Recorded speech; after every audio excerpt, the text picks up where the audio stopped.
Hello, everyone, and welcome. Thank you for joining today's webinar on addressing loneliness and food insecurity in elders, presented by Home Instead and hosted by the American Society on Aging. We will begin shortly, but before we do, let's cover a few important notes. You may have noticed that we've transitioned to a new system. We aim to provide an enhanced and streamlined experience, though full integration is still underway. So for today's attendees, certificates will be available in your account next week post-integration. For future webinars, certificate access will be immediate.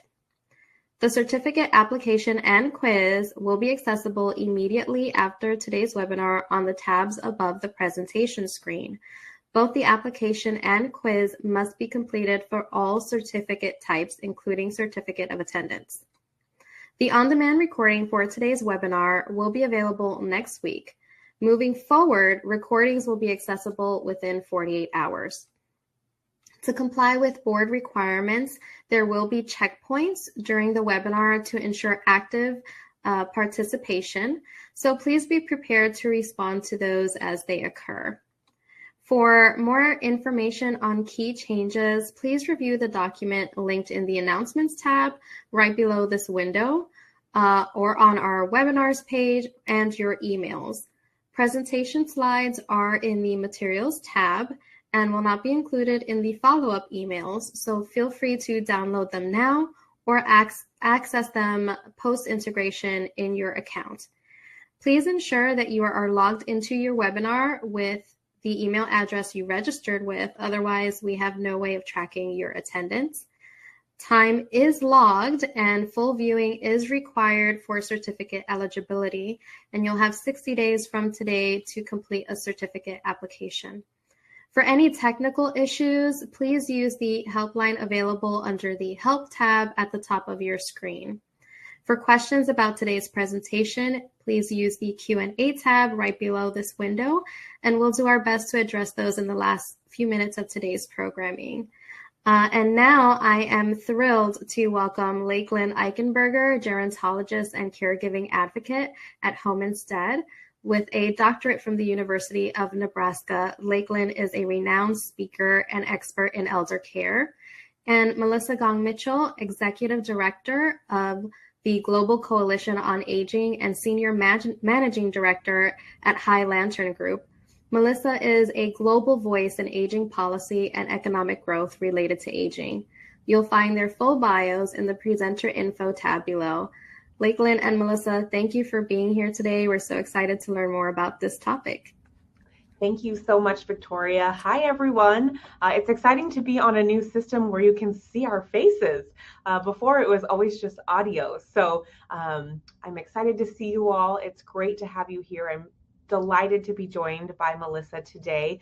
And we're going to be talking about a really important topic, addressing loneliness and food insecurity in the aging population.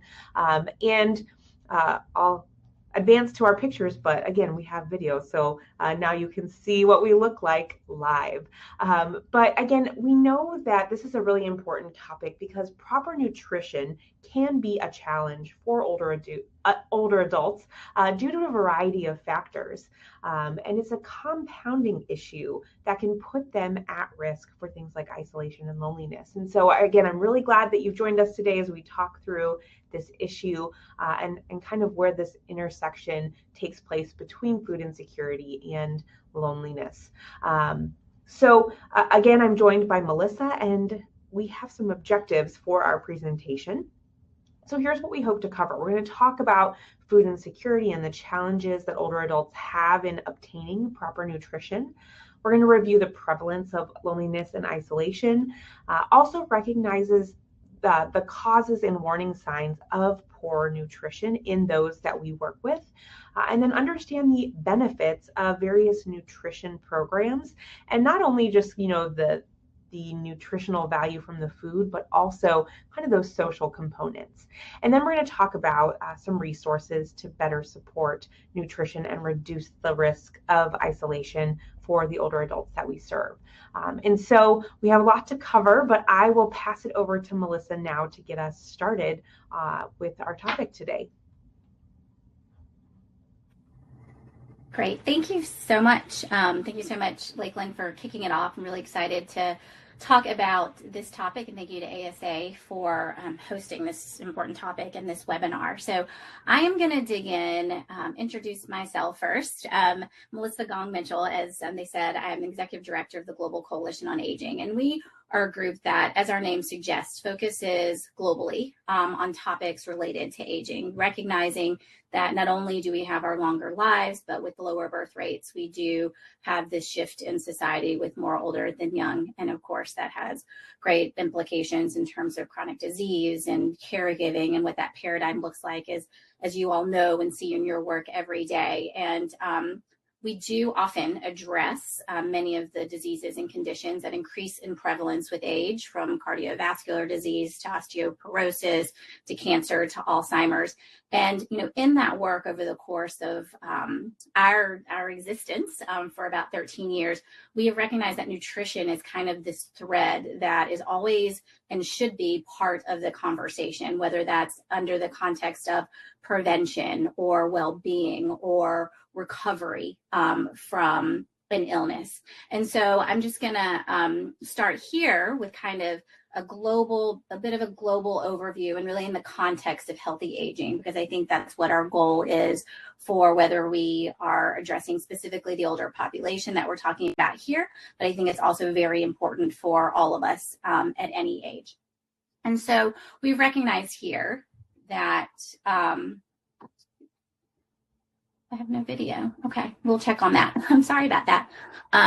We recognize that the role of nutrition is overlooked. And as I said, is much of the work is focused on specific illness or disease, it can be easy to overlook it. But it's so important to recognize it because we know that often older people experience a loss of appetite, and that's for a number of different factors, physiological factors, because taste buds become less sensitive because the digestive system has changes to it, for instance. And of course, it has an impact on loneliness and social isolation, which we will talk about today. But too often that goes unrecognized. And because it has so many knock-on effects overall for healthy aging, we really do need to address that. And so also when you think about if your appetite changes as you age, a poor appetite can actually have the result of reduced food intake that can increase risk of weight loss. It can increase risk of nutritional deficiencies and declining muscle mass. And then that can be a situation where we have malnutrition. And so we can identify that earlier and make sure that we're taking action. Malnutrition can contribute to feeling weak and unable to perform daily tasks and lead to frailty and muscle loss. And that's a very dangerous place to be. So we don't want it to be a situation where it results in hospitalization or poor quality of life, and of course, mortality. We want to avoid that as much as possible. So action on nutrition, which is a really important tool for us, is critical. But we really see nutrition as an enabler for healthy aging. And we put this in the context of, again, having our longer lives, more older people than young. And globally, the World Health Organization started the Decade for Healthy Aging, which now is part of the UN work and addressing all 194 UN member states. And the idea that healthy aging, and they came up with this idea of healthy aging, that it really is not about absence of disease. It is about maintaining your functional ability and the ability to do the things that are important to you and the ability to be who you want to be. And we can't have healthy aging without healthful nutrition. And so again, as we see the increase in chronic diseases, we also see challenges with declining muscle mass, which is called sarcopenia, and the loss of bone density, of course, osteoporosis. These need not be inevitable parts of aging. We don't have to automatically associate these conditions with aging. We can leverage nutrition as a powerful tool. And so that's what I'd like to talk a little bit more about in my presentation here in the next few minutes.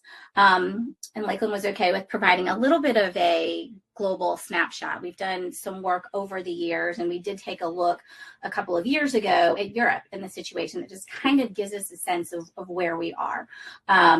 There's a high number of older adults who are malnutritioned or with risk of malnutrition across Europe. 1 in 4 patients who are admitted to the hospital are malnourished. So think about 1 in 4 patients going into the hospital already having a situation in which they're malnourished, and then the challenges of making sure you continue to have good nutrition while hospitalized. Well, it's a challenge.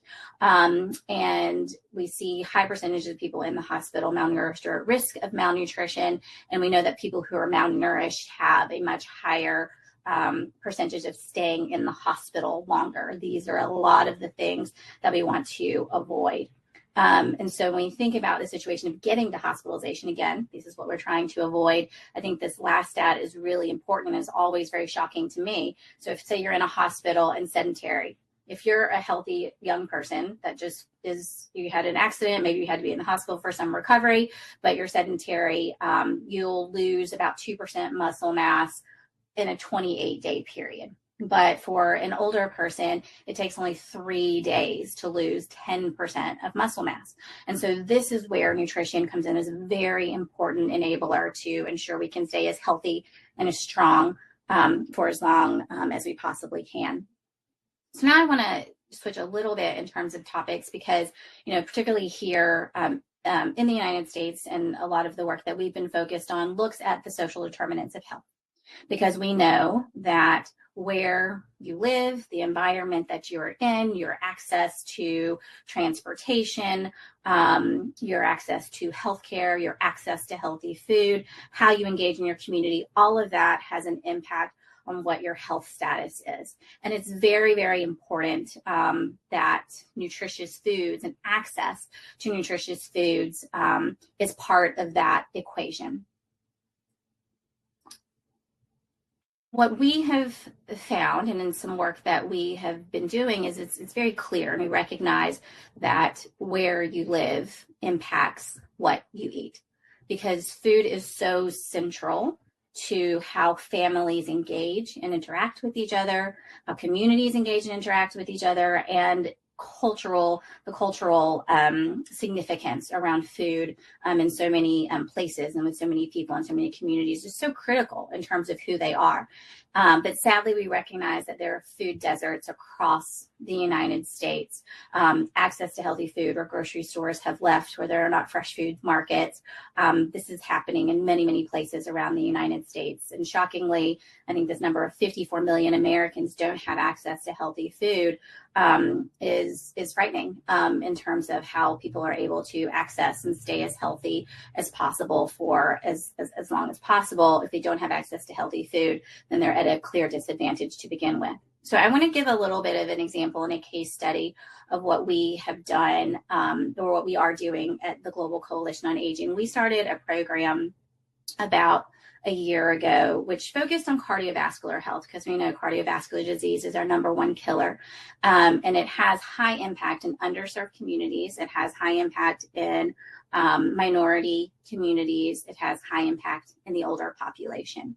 And so we started a program in Baltimore, because we recognize that many communities, particularly Black communities in Baltimore, did not have access to healthy food, did not have trust in the healthcare system, did not have access to the healthcare system. And what we saw when we looked at the numbers is this incredible challenge where there's a 20-year life expectancy gap between a predominantly white neighborhood and a predominantly Black neighborhood that doesn't have access to healthy foods and healthcare. Where you live simply shouldn't determine how long you live, and how we can focus on nutrition and access to food is a really important way to help make sure we can bridge those gaps. So what the Global Coalition on Aging has done with one of our member partners, Novartis, has created a new program called Engage with Heart. And the goal of that program is to give individuals within these communities better information, better access to healthcare information. We're doing screenings on cardiovascular disease so people can understand what their challenges might be, what the numbers mean, education around risk factors. And then in the food program, which is what's really exciting and I want to talk about, again, because the community is so important here, is that in our food program and Engage with Heart, we have healthy food markets that come into the communities where literally the large grocery stores have just completely left those communities.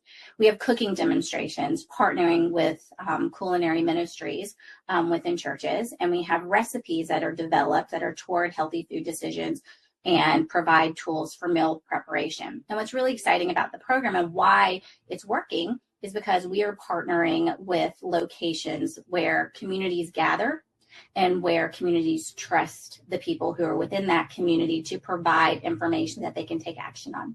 So we are working directly with 4 churches and 2 senior centers in East and West Baltimore.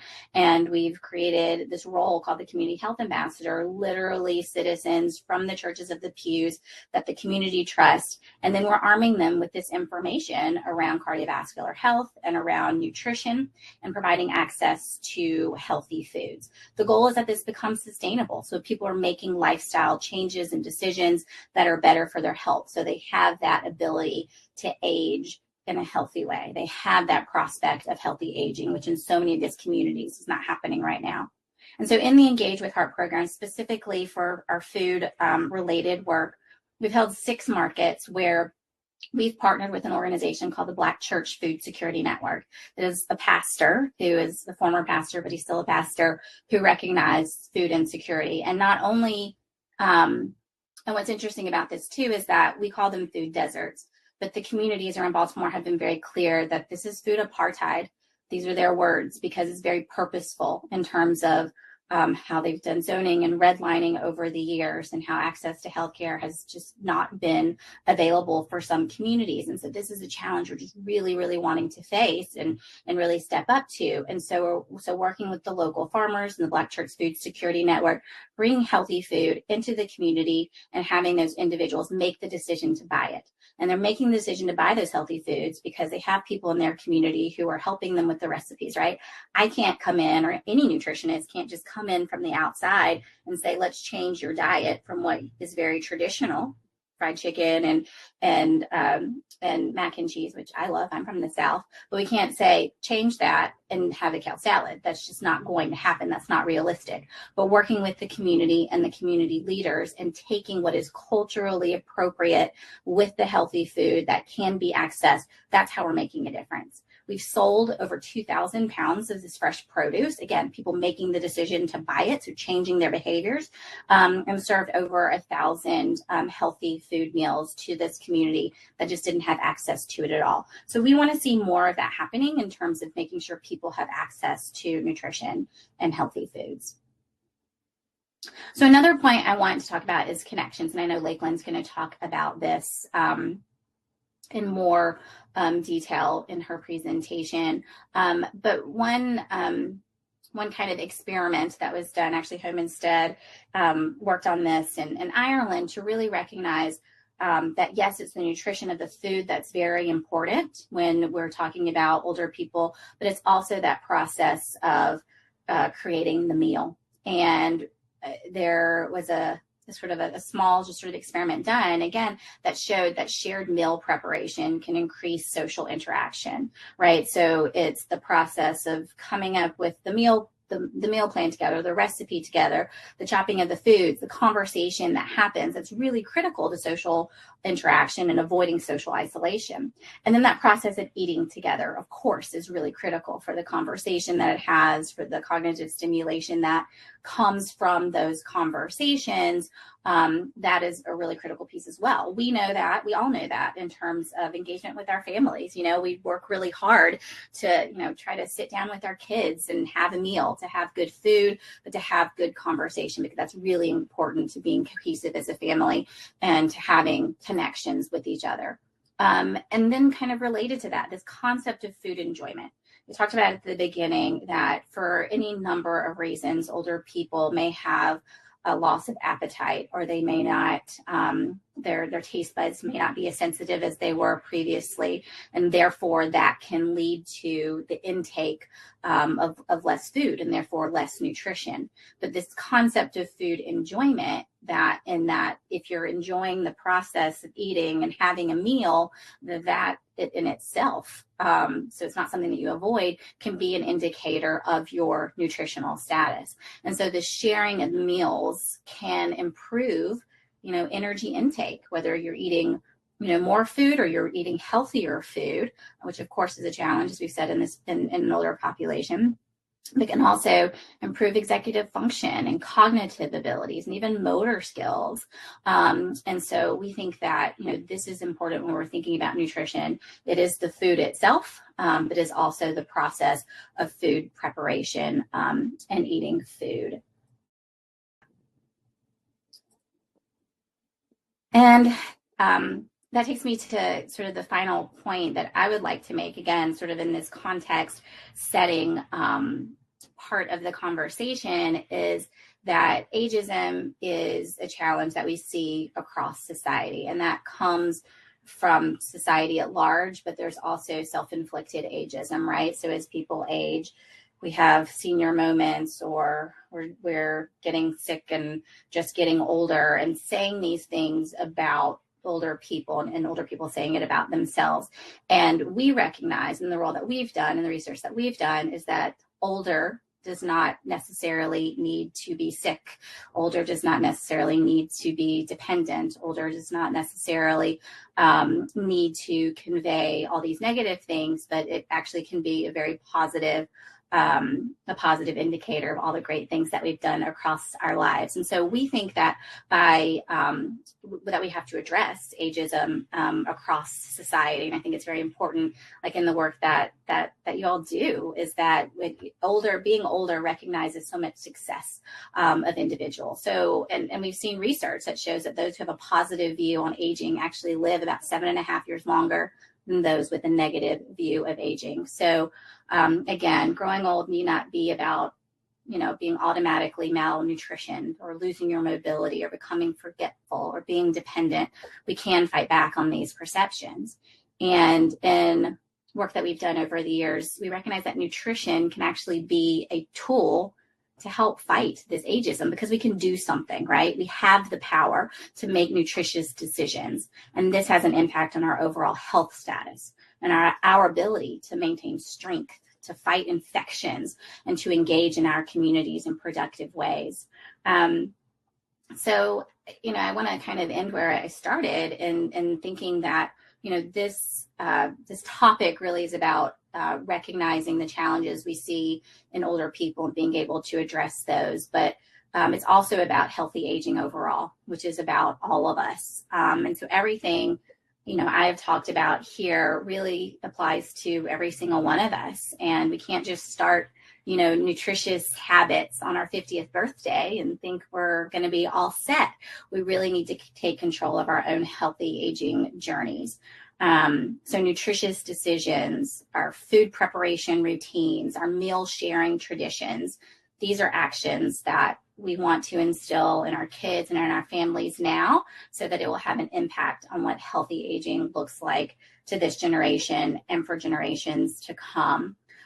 So I hope that is a helpful kind of backdrop for the great insights that Lakeland will provide in terms of knowing how to take action. But thank you so much for having me provide this information today. Lakeland, I'll turn it to you. Melissa, thank you so much for being here and for sharing. And I really appreciate how you at the Global Coalition on Aging are looking at this from a holistic perspective, and how nutrition plays into this kind of whole person wellness, the social determinants of health. And so I know we've kind of taken a look kind of globally at this issue, and Melissa also provided some great kind of more localized examples. But a recent study really caught my eye. It was released this year, looking at food trends, food insecurity trends among older adults that are living among families here in the U.S. And so this bar chart that you see on the slide, it takes a look at kind of two snapshots. The first is from 1999 to 2003, and the second is from 2015 to 2019.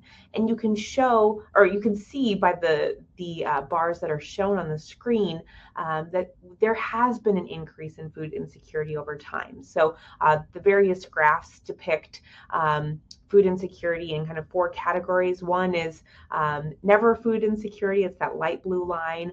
The tan bar is labeled ever food security with 1 episode indicated.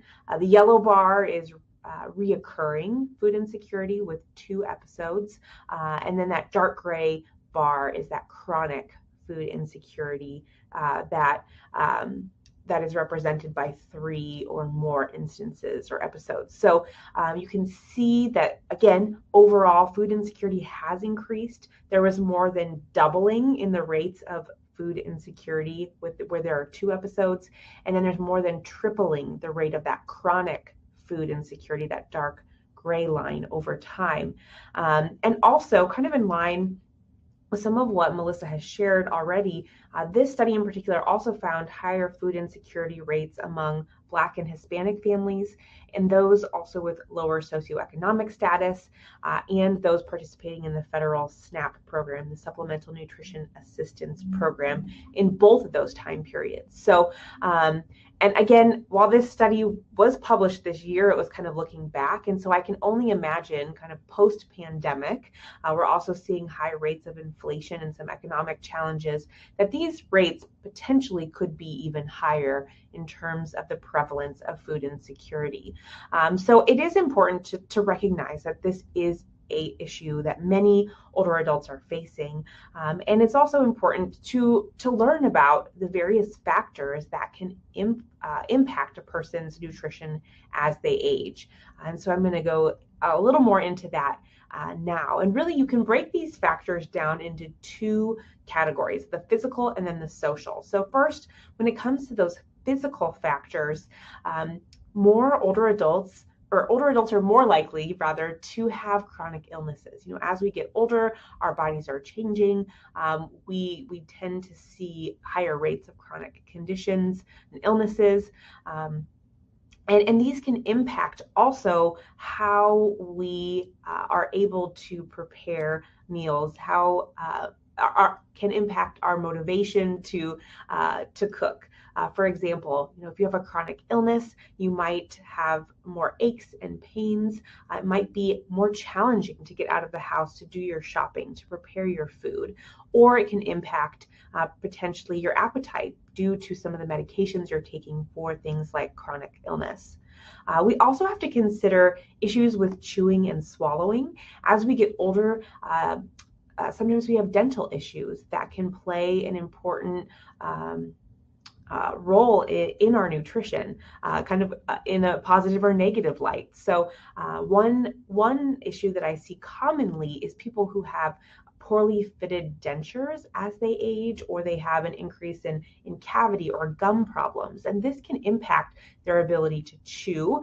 I'll see some individuals that can't chew harder items, and so they need more of softer foods because of their dental issues. And so those are things that a family member might not recognize in their older loved one, but a simple trip to the dentist could go a long way in impacting their ability to physically chew and swallow the food that they're taking in.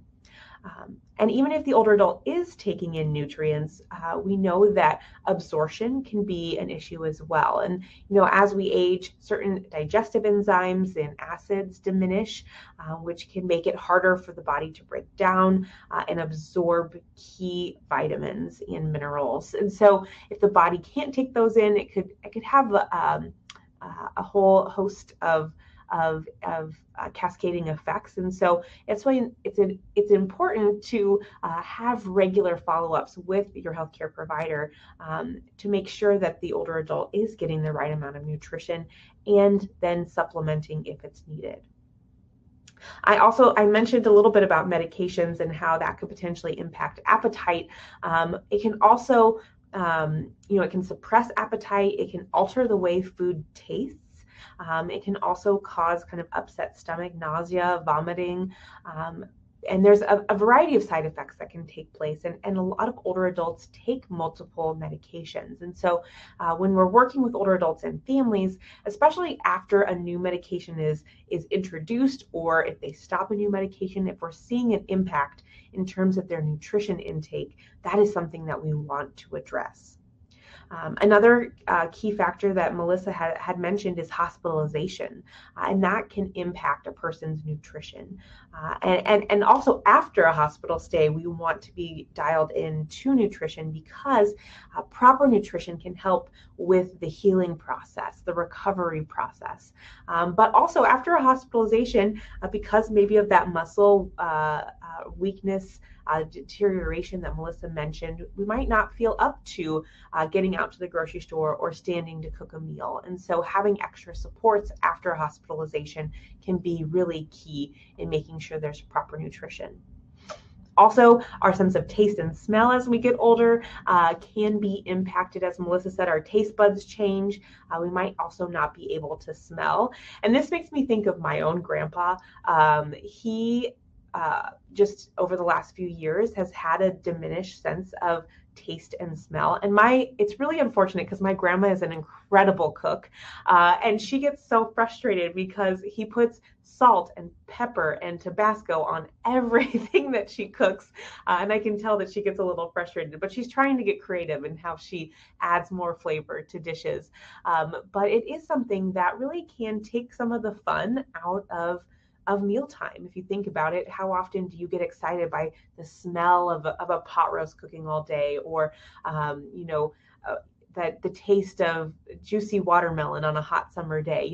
Those things make mealtime really enjoyable. And so if you don't have that sense of taste and smell, it might not motivate you to eat as healthy, or to choose some of those convenience foods that might not be as nutritious as some of the more fresh foods.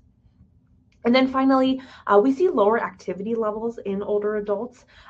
Again, we want to have that mindset of healthy aging, of course, but we do see that for some older adults, due to maybe mobility challenges, they might not be burning as many calories throughout the day as they once were. And so this might be reflected in their appetite. They might not be as hungry throughout the day, and it could impact the amount of times that they sit down for a meal and the type of food that they're taking in. So again, we want to be mindful of these factors as we work with older adults, as we educate families, as things to be clued in on, as well as these social factors. So when it comes to the social factors, something to pay attention to is mental health. It can impact so much. We talk about how everything is connected, that holistic approach. And if someone is depressed or feeling low, they might not have an appetite, or they might start to choose more unhealthy foods, or overeat or undereat because of some of what they're experiencing. And so it's really important that we are addressing mental health issues like depression in older adults, because it could impact their nutrition. And then also another social factor we've talked about is income. Many older adults are on a fixed income, and this could limit their food budget. And it could, and again, if an individual is living in a food desert, as Melissa mentioned, they might not have access to healthy foods, or they might choose more of the lower cost items in the grocery store that might not have as many nutrients. And so we can hopefully find ways to help older adults find resources within their community to help from an income standpoint when it comes to their nutrition. And we'll talk more about that in a few more slides. Also, dietary restrictions come along with many of those chronic conditions that I mentioned. And you might think, why is that a social factor? But if you think about it, going out to eat or joining a family celebration, if you have a dietary restriction, it might impact your likelihood of attending a social engagement, because you might think, well, I won't be able to eat anything, or it might be maybe that you might not have as many options. And so those dietary restrictions could be limiting in terms of the social engagements that you choose to go out and participate in. And also, it could also just make meal preparation more complicated. You might have to think more carefully about the amount of sugar or salt, and it can maybe be a little bit daunting. And so having some extra support from a meal preparation standpoint can go a long way in helping an individual navigate that new dietary restriction. We're going to be talking a lot about companionship and socialization, and I have some interesting findings from a survey we fielded at Home Instead, and we'll dive more into that. And we know, older adults are at risk of isolation and loneliness because as we get older, we tend to have fewer social connections. And so, as Melissa talked about, we want to instill the family meal within our family units and the importance of conversation and sharing mealtime together. But as you age, if you have less social connections, it might be more challenging to sit down around a table with folks. You might have to put more effort and more planning into those interactions.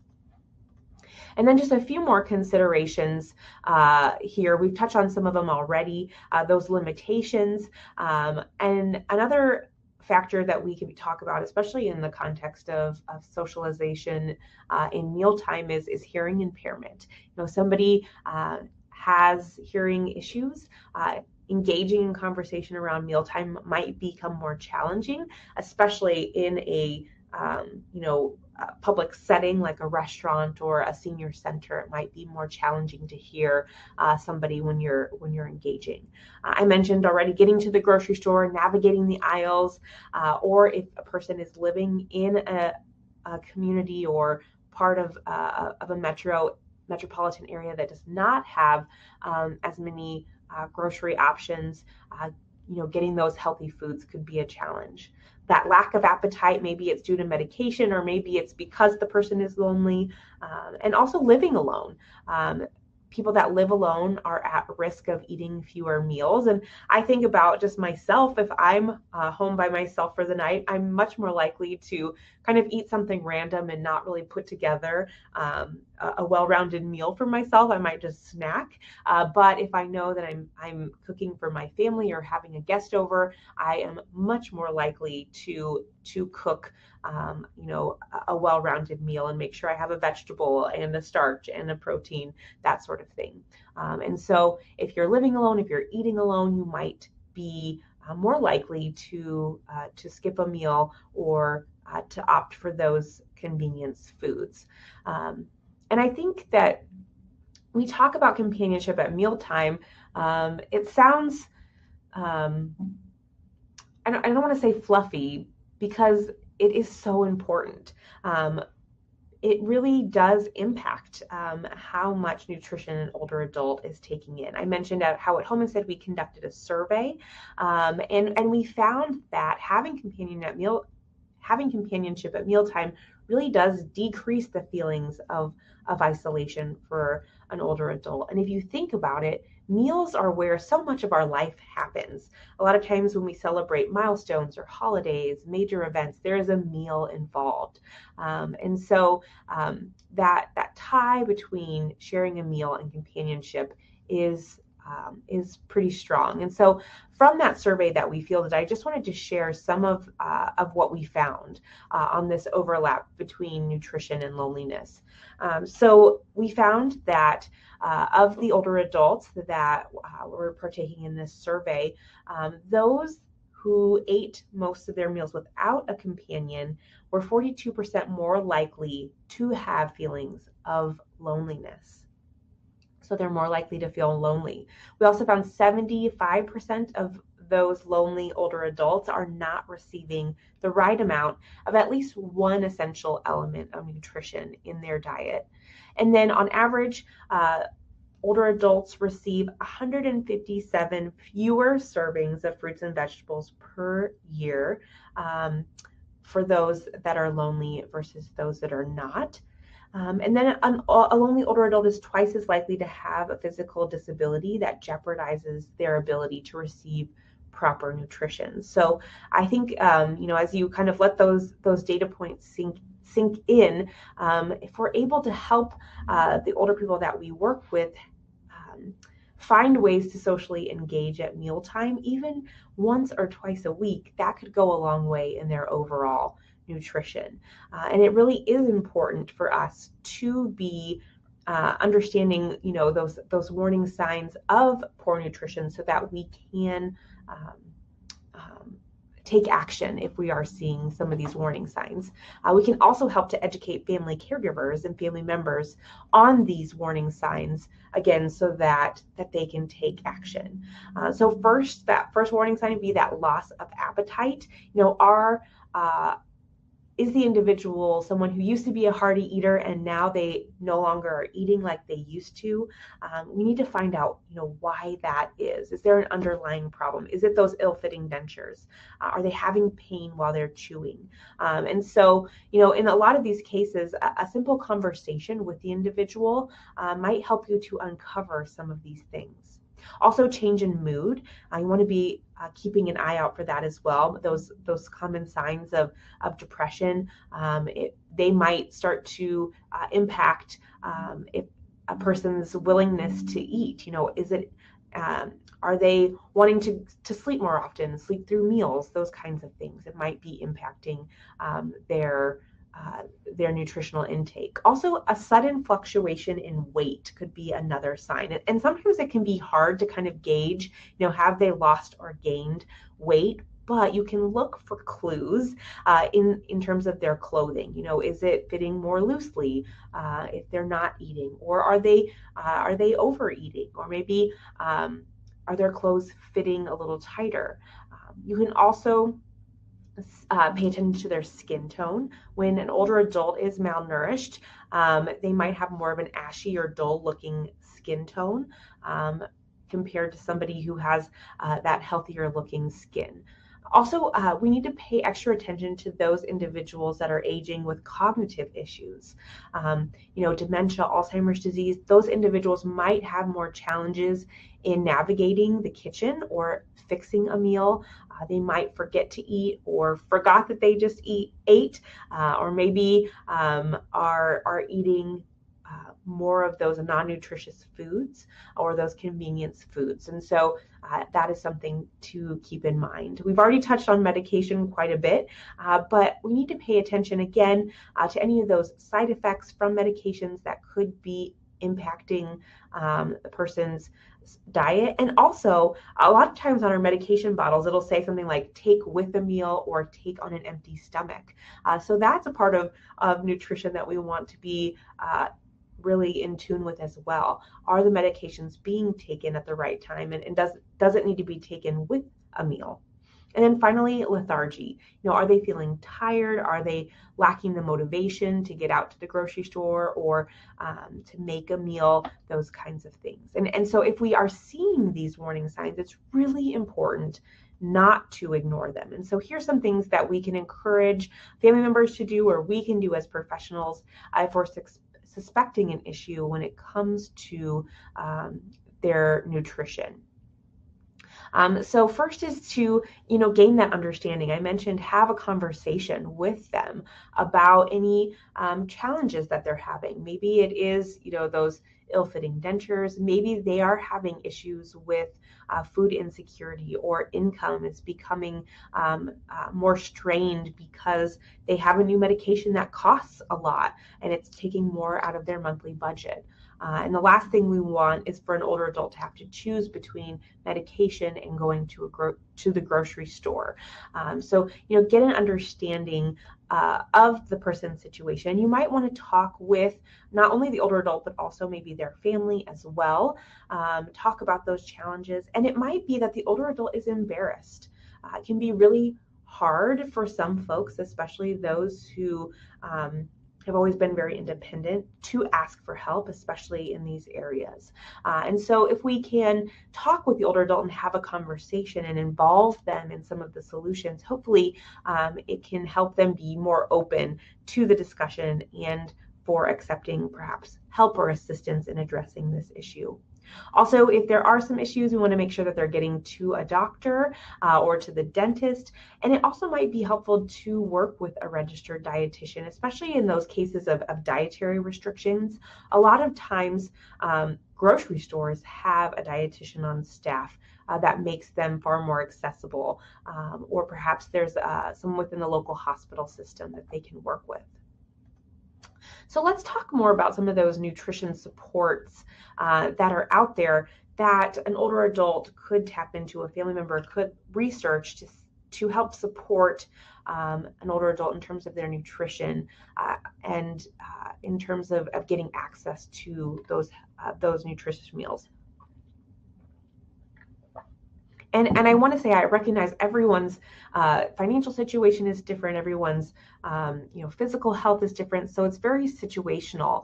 And for some folks, it might be kind of piecing together, solutions like putting together a puzzle or sewing together a quilt, kind of patching a solution together. But first, we can get family, friends, neighbors involved to perhaps help with things like the grocery shopping or the meal preparation. And then especially in the companionship department, sharing a meal together with the older adult. You can also make this an intergenerational activity. Perhaps there's a college-age grandchild who in exchange of helping with the grocery shopping and meal preparation, they get a free meal for the week when they share it with their older loved ones. So you can kind of get creative in how we involve various family members, friends, and neighbors. Also, because of the pandemic, some of the things that have come out of that are store delivery or store pickup. And so if an older adult is having issues getting to the store, if they have mobility issues, is there an option for a delivery service or a pickup service so that the older adult doesn't have to get out of their car and navigate the grocery store, that sort of thing. And they would likely need help from a family member to maybe set up an online account or to order the groceries. But you might be surprised. Some older adults are very tech savvy and might be able to navigate that as well. Professional home care services like the ones we provide at home instead might be an option for some folks. Home care providers can help with things like the meal preparation, the grocery shopping, and then also can share in that companionship. Another great part of the service is they could help do some meal preparation in advance. So I remember one client that I worked with, she had some macular degeneration. And so for her, chopping fruits and vegetables was not safe. And so our professional caregiver came in and helped, chop up those fruits and vegetables, put them in containers in her fridge so that throughout the week she could more independently prepare meals because somebody had already kind of come in and helped with the preparation on the front end. So those types of services could be helpful. Those food ordering apps like Uber Eats, now that's for those in more of those metropolitan areas, could be an option for some individuals. And then the programs offered out of senior centers or those congregate meal programs are great resources. And some people may not know about those services. So connecting with your local area agency on aging to see, what senior centers are available in the area where that person lives. Do they have a meal program? And a lot of those senior centers and programs during the pandemic started pantry services as well that have continued after the pandemic to provide food for individuals. And some of those pantry programs are delivery. And so looking into those options and also through, the various pantries that might exist within the community for older adults, some might offer delivery as well. And then, of course, Meals on Wheels, a fantastic program that is widespread across the United States. The Meals on Wheels of America website, you can do a zip code search to find a program near the person that needs the meals delivered to their house. I volunteer regularly for Meals on Wheels in my local community, and I see the impact that not only that meal provides, but also the companionship and socialization. I feel like by my last delivery, I'm apologizing for being so late because I find myself having conversations with each of the individuals that I drop food off to, because that might be the only social connection that they get during the day. But again, it can be so powerful to have that social connection. And I've attended the Meals on Wheels conference, and some of those programs are doing really innovative things in terms of wellness checks on those participants in those programs as well. So definitely worth looking into. Also, the supplemental nutrition assistance programs, the SNAP program. There's also farmers market nutrition programs as well, as we're entering into in what many cities, kind of their farmers market season. Talk about getting access to those healthy, fresh, locally produced foods. A farmers market could be an option and could make for an outing for an older adult and their caregiver or family member or friend. And then the commodity supplemental food program as well. And so again, we might need to kind of piece together some of these services and supports for an older adult, but looking into these resources can certainly be helpful. And then if we're getting family caregivers involved, we did a program a few years back, which we called the companionship diet. And so we offered up some tips for families. This whole food preparation, as Melissa mentioned earlier, you can't come in and say, we're going to overhaul your entire, nutrition. We're not going to, you don't want to change everything, especially if an older adult has been eating the same thing for breakfast, for their entire life. We need to keep it simple. Look for ways to make small changes. Don't, sweat the details. You can make things simple. You can work with the older adult to perhaps create a meal plan. And see if there are ways to cook ahead or to utilize things like a crock pot to help make the cooking process easier. Some additional tips, for some older adults, it might be less overwhelming to eat, healthy snacks throughout the day as opposed to kind of those 3 typical meals that we're accustomed to. Also, to utilize some of those healthier convenience options like canned or frozen fruits and vegetables, if those fresh options are not available. A lot of times those frozen veggies and fruits are flash frozen and are a great option for an older adult, and especially if they feel like maybe eating for 1 or 2 people, they can't finish the produce before it goes bad. Those frozen options are great. And then we all know life is about balance. And so, we want to make sure that older adults are still able to enjoy their favorite things. So it could look like finding a healthier alternative to a family favorite, like a skinny mac and cheese instead of the full fat version. Or maybe it's a low sugar dessert as opposed to something that's high in sugar. So we need to make sure that an older adult, we're not taking all the fun out of this as well. And then, as Melissa talked about, involving the person in the preparation process, whether they're just peeling the potatoes or stirring the bowl, it can be a great way to involve them and to have great conversation. Sometimes it can be fun to make the mealtime an event. I remember one care professional that I worked with, she, learned that her client had this beautiful china that she had gotten for her wedding, many, many years ago, and rarely used it. And so she washed it up and set the table to make, mealtime really special. And she found that her client ate a lot more of her meal when she kind of set the table and made a really positive experience.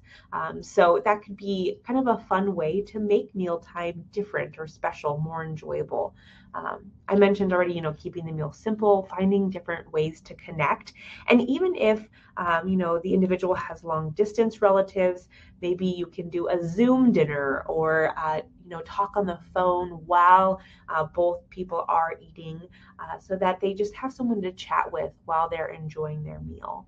And also it can be just a great time for storytelling. I remember Growing up, I loved sitting around the table and hearing my grandma's stories of when she grew up living in Europe for a portion of her 20s. And those stories they never got old. And so it can be a great time for reminiscing, for story sharing, and families can try to make it a regular occurrence. So maybe it's a weekly deal, a Sunday night dinner, or maybe twice a month. Even once a month could be a great place to start, but also give the older adult something to look forward to. So hopefully these tips are helpful, whether you are sitting there thinking about your own family, or maybe as tips that you can pass along to older adults and their families. But it's that information sharing, having those conversations to understand, where is the person at, what kind of support and resources do they need, and then kind of making a game plan on how we can best support that older adult, make sure that they get the nutrition and the companionship that they need to support them in aging well. And so I do want to wrap up here I'll just leave this slide up here as we kind of open it up for questions. So again, a lot of the resources that I mentioned throughout the presentation are up here on the screen. And now we'll bring Victoria and Melissa back and we'll open it up for some questions. Thank you so much, Lakeland and Melissa. That was such a great presentation.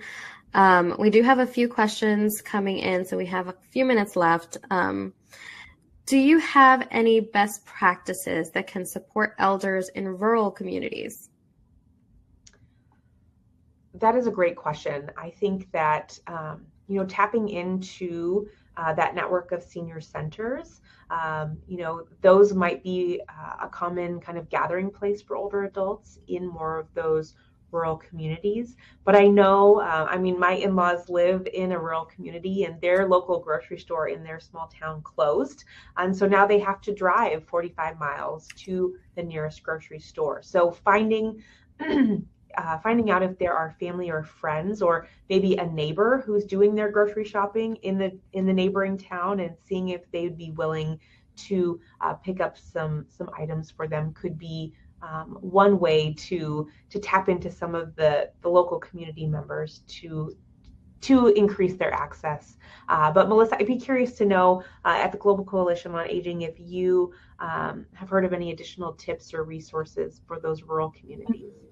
Yeah, it's definitely a challenge, right? So if you're far away from grocery stores and you don't have access to the food, it's a challenge. It's a huge challenge. So I think the value of community in this, I think exactly what you're saying, Lakeland, is really important. We're seeing more, and honestly, because a lot of funding for community health programs came out of COVID, we are seeing community health programs like the one that I described in Baltimore, but also in rural communities beginning to develop. So I think it is also, engagement with some of the nonprofits that are looking at programs like that, and to see where there are programs that federally funded or state funded that are cropping up to help with some of the challenges of rural community because of transportation, mobility issues, and things like that. So it's definitely one that's on our radar and one that we hope that we continue to help try to solve.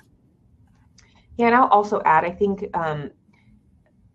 faith-based communities within those more rural areas are also a great resource to tap into. A lot of those faith communities have volunteer programs or people within their parish or congregation that are willing to kind of support some of the older members of their faith community. So hopefully those are helpful tips. Thank you. We also have a recommendation here for people to research imperfect food sites as well as flash food apps. Have either of you heard of imperfect food sites? I have heard of them. I have not really explored them myself, but I love that tip. Melissa, have you heard of either of those? Yeah, and I think that imperfect foods is an interesting concept as well, because you can still get the nutrition you need, even though it is basically a fruit or a vegetable that, because of what it looks like, it's not marketable to be sold in a grocery store. So you can still, I think that's a great idea in terms of like, how do you get access to those and their delivery as well. So we work also with an organization, Hungry Harvest, that they do food markets, but they also help provide imperfect foods to people who need them. And they have a program that they can be delivered and provided to for free as well. So definitely look into those options, because if access or if cost is a challenge, I think those are smart things to look into. Great. Thank you so much for that recommendation. And we'll end with this question. I'm sorry that we're running out of time. We have so many great questions here. But what are some of the best ways to encourage healthy aging in a virtual capacity that's not difficult for the aging adult? And you kind of touched on some things related to meal preparation and just sharing meals together, but any other suggestions you want to expand on? And the question was from a virtual standpoint? Yes. So I'm imagining like long distance caregiving, you know? Yeah, I think that tapping into community resources or looking into support services like a home care service, if you are long distance, having kind of that local point of contact, or as a long distance caregiver, you might be able to do the grocery delivery order and have it sent to your loved one in their kind of local area, if that's an option. But I know sometimes we think about technology as being computer or smartphone, but just like an old-fashioned telephone call also over mealtime could be a great option, just to have that social connection at mealtime. Great. Thank you so much. We are at time, so I appreciate everyone's participation today, and a special thanks to Home Instead for bringing us this insightful session. Please review the key changes document for more details on our new system. As a reminder, the application and the quiz are on the screen, and you can access them right now. You don't need to wait for any syncing of attendance. For this first live webinar, you won't have the certificates right away, but they will be in your account next week once we're fully integrated. For further inquiries, please feel free to contact us at info@asaging.org. And you can also visit our website for details on upcoming webinars, including navigating Alzheimer's, unraveling diagnosis challenges, and finding solutions, which will be on June 5th. Thank you again, Lakeland and Melissa and everyone here today. We really do appreciate your patience during our transition and look forward to having you again soon. Thank you. Thanks. Bye, everyone. Thank you.